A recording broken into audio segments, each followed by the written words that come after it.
네, 모두의 한국사 김범석입니다.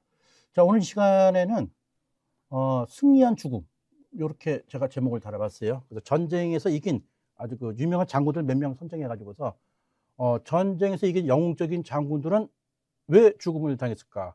누구에 의해서 죽음을 당했을까? 한번 간략하게 정리를 한번 해보고자 합니다.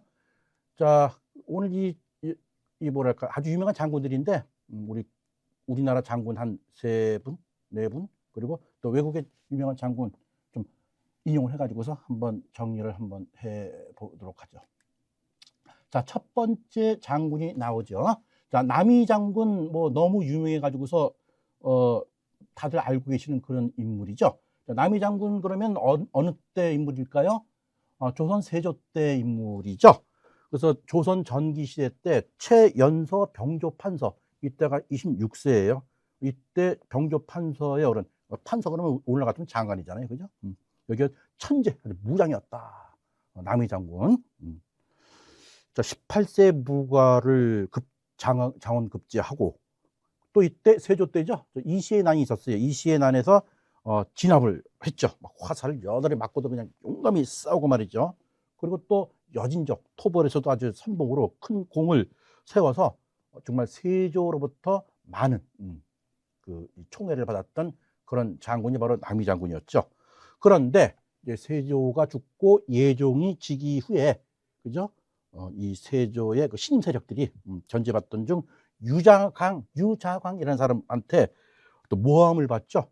모함이냐 영모냐 뭐 여러 가지 좀 뭐 논란이 있지만 뭐 모함, 영모 다 포함시키겠습니다. 해서 영모에 가담했다, 영모를 뭐 꿈꿨다 해서 결국은 예종 때 처형을 당하죠.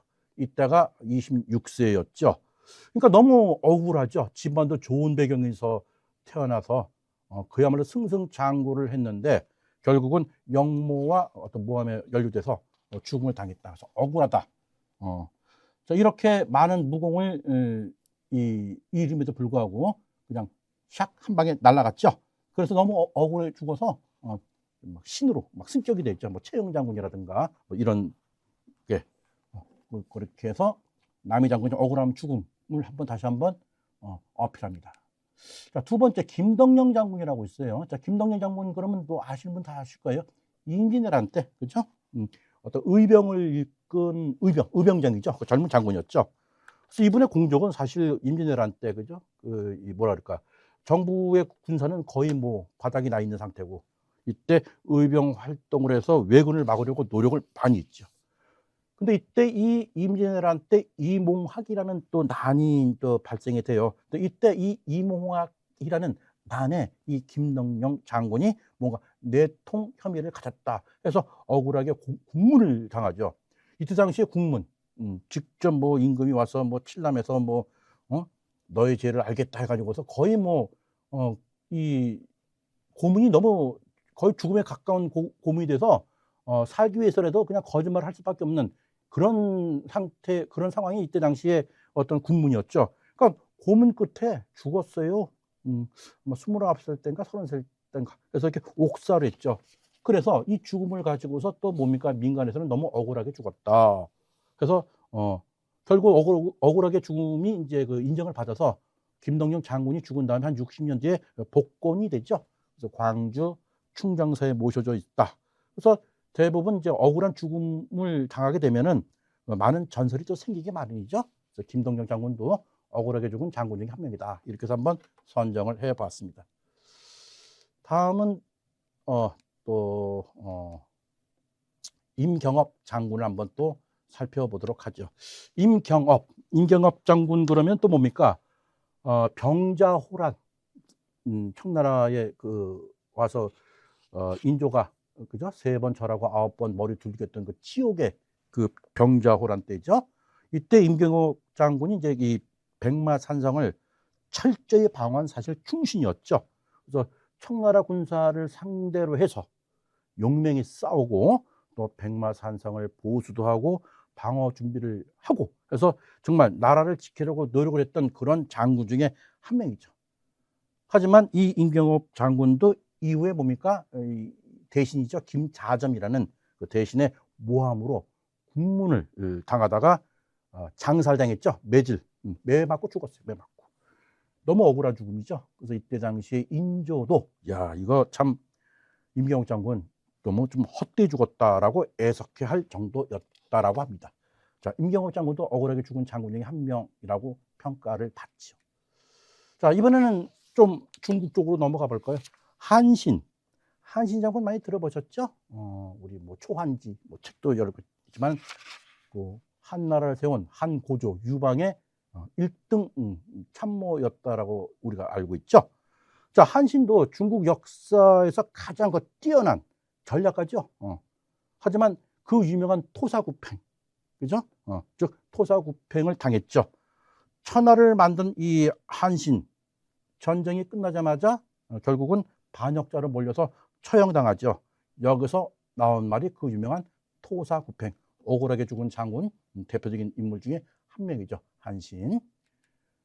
자, 다섯 번째 볼까요? 자, 악비 장군이 나오네요. 자, 악비 장군 뭐 이렇게 아는 사람은 알고 또 모르는 사람은 모를 수도 있겠지만 이분도 뭡니까? 중국 역사상 충신의 대명사로 이 송나라 때죠. 남송 때 금나라하고 이제 전쟁 벌일 때 나라를 위해서 국의 일념으로 아주 전쟁에서 연전연승을 했던 그런 훌륭한 장군이었죠.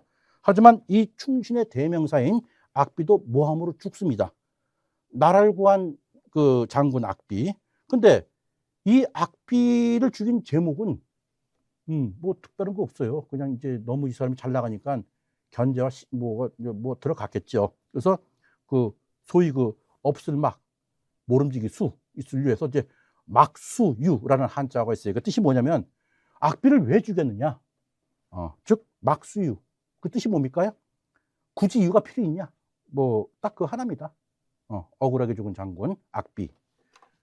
자, 그럼 이제 마지막으로 이제 롬멜 장군 한번 살펴보도록 하겠습니다. 롬멜 장군 많이 들어보셨죠? 우리 제2차 세계대전 때 독일의 명장으로서 사막의 여우라는 별명을 가질 정도로 아주 지략과 모든 것이 탄탄한 정말 독일에 나온 스타급 장군이죠. 이 롬멜 장군도 결국 뭡니까? 1944년 10월이죠. 히틀러로부터 뭡니까? 죽음을 강요받아서, 그러니까 죽음을 강요당한 명분은 뭡니까? 이유는 히틀러를 갖다가 암살하려 했다. 암살하려고 했던 그 조직과 뭐 연관이 됐다. 이런 식으로 잡아서 결국은 한마디로 모함당한 거죠. 그래서 롬멜은 결국은 이 히틀러의 압력으로 결국은 청산가리를 먹고서 자살을 했다라고 합니다. 자, 이렇게 해서 제가 한 6명 정도의 우리나라 장군과 또 3명의 중국 또 롬멜까지 해서 이렇게 한번 장군을 제가 이제 선정을 해서 억울하게 죽은 장군들 한번 열거를 해봤습니다. 뭐 지금도 그렇지만은, 지금 현재도 그렇지만은 이렇게 나라를 위해서 헌신한 그런 훌륭한 장군들이 왜 이렇게 억울한 죽음을 당했느냐? 그 죽은 이유를 분석을 해보면 다음과 같죠. 첫 번째는 너무 장군이 이제 뛰어나니까는 이 권력자가 약간 불안을 느끼는 게 있더라. 그리고 또 이 왕과 더불어서 왕의 측근들이, 이런 공신들이 서로 또 뭡니까? 견제하는 역할이 좀 있었겠죠. 쟤 너무 잘 나가. 너무 잘 나가니까 좀 밟아야 되겠어. 그죠? 그리고 이제 대표적인 것이 바로 모함과 정치 싸움이죠. 이거는 뭐 오늘날 현대도 계속 행해지고 있다라고 봐집니다. 그리고 또 뭡니까? 전쟁 후에 전쟁이 성공을 했거나 또 뭐가 완벽한 승리는 없으니까, 그래서 이렇게 전쟁 후에 책임을 전가하는 그런 식의 정치적 행위가 빈번히 일어났죠. 결국은 능력 있는 장군은 뭔가 잠재적인 위험이 있다. 그래서 권력자로서는 불안을 느끼고 또 이런 능력 있는 장군이 내중에 군사력을 키워서 쿠데타를 일으킬 또 염려도 있다. 너무 오버된 거죠. 그리고 이 사람이 너무 인기가 많다. 이런 이유가 되겠죠. 그래서 결론은 뭡니까? 능력은 공이 아니라 바로 위정자로부터 위협이 된다. 그러니까는 억울해서 죽어라. 그 얘기 같아요. 그래서 이 어딘가요?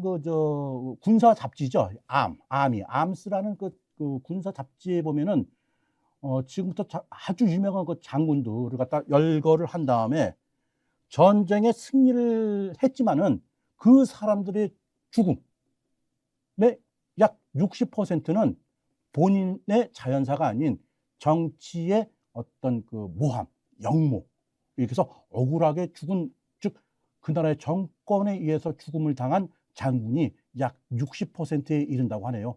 아, 그런가요?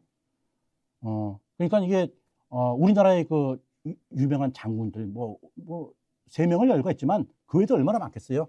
자, 그래서 우리나라에만 이렇게 억울하게 죽은 그런 장군이 있는 줄 알았더니만은 외국도 우리랑 거의 비슷하게 훌륭한 장군들이 정권에 의해서 죽음을 당했구나.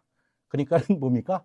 훌륭한 장군 되면 좀 목숨이 위태로울 것 같아요. 그렇다고 훌륭한 장군이 없으면 또 안 되잖아요. 자, 모대한국사 김범석이었습니다.